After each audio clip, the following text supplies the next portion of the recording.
kesini, Mak? Oh, naik pesawat. Kalau kita sama siapa kesini? Jam berapa? Nanti bisa dijemput. Tenang aja, nanti tak traktir. Nanti tak telepon lagi sama Mak kerja juga saya. Bagaimana?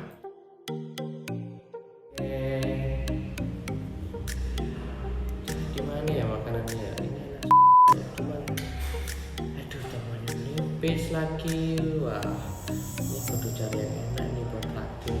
Kemudian yang murah juga ini.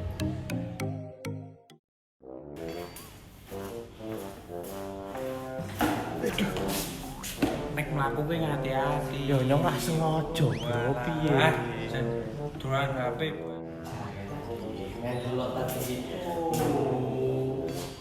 Apa ini? Ini oh my god. Enggak. Ya men, tapi budgetnya kayak menipis enggak? Kalau kita enggak tuanya. Oke, iki yo ngerti info madang gede. Ya Maring Mbak Mo 5. Wes, yo melu bae tak tujuh kali sih. cuma kursi yo. Orang yo. Wes nang bae.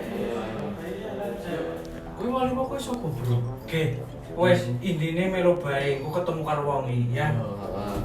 Ayo, budgetnya menipis ke.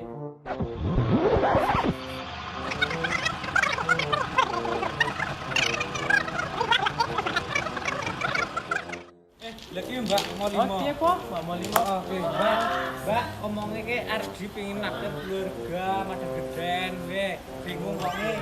Ini loh ada Molimo, mangan blenger, bayar murah banget cuma 45.000 aja. Sawareke, menunya macam-macam loh. Setiap hari Jumat hanya di Canting Restoran Hotel Davo Wonosobo. Penasaran?